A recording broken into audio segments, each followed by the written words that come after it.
Stuart, thank you very much for joining us. Tomorrow, 8 years to the day since the legendary Sid Waddell passed away. Just tell me, first off, your memories of Sid. First, when you met him, commentating with him, how you two got along in the early days when you started commentating on darts. Proud to say that he really was my mentor, and he became a great friend. I remember back to the 2003 World Match Play. I mean, to be fair, Rod Studd and I had been to the match play every year, probably for about 3 or 4 years. So we kind of looked up at the commentary box and were in awe, thinking, well, there's Sid. There is the legend that is Sid Waddell.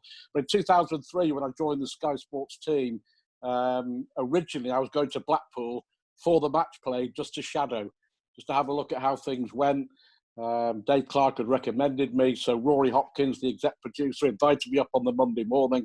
I got to the Imperial Hotel in Blackpool to be greeted by Sid running down the stairs at about 10:30 in the morning, wondering where his glasses were, pieces of paper flapping all over the place, which is just, that was Sid. Everyone who knew him would know that is Sid.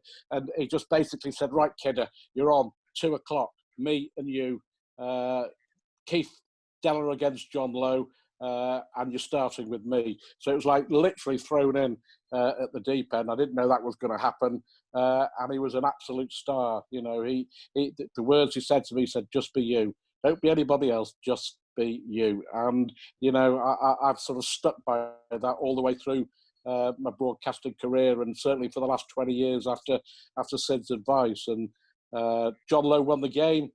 No surprise there. Of course, Keith Deller was not very good then. And no, don't worry. But Sid would agree with that. Sid and Keith had a great relationship too. But that was the start of it. And that was the start of, me getting to know him and getting to know what it was like in the commentary box. And I can tell you over the years that this arm here, this bit here, was full of bruises.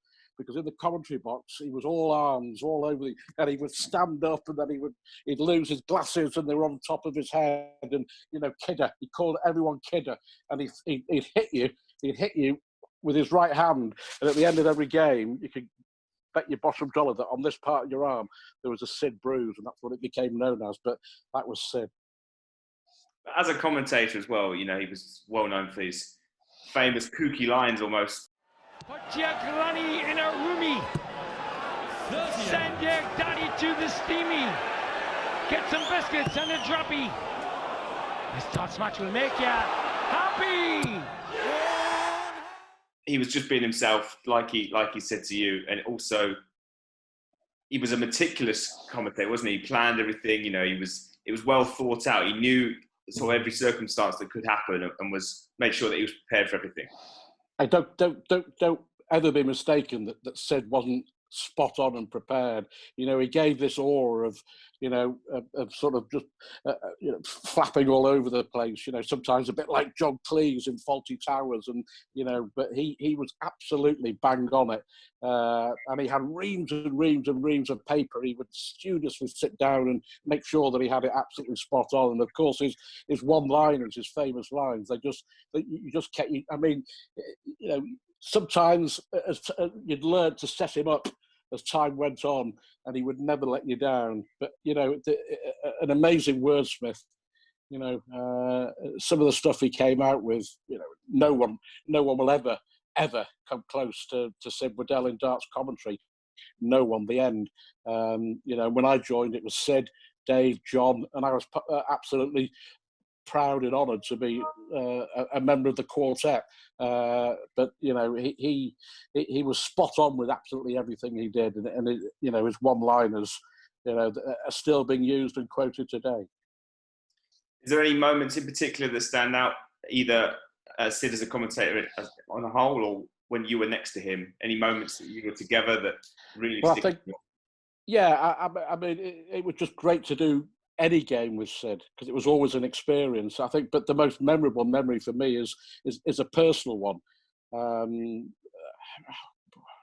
When he was celebrating his 65th birthday, but it's ironic, he died the day after his birthday, and he would have been 80 years old this week. You know, incredible to think, as you say, that 8 years has gone by. But the standout memory for me was he had a big party at his home in Pudsey in Leeds for his 65th birthday. You know, family and friends, and you know, me and Chris, my wife, were invited to go.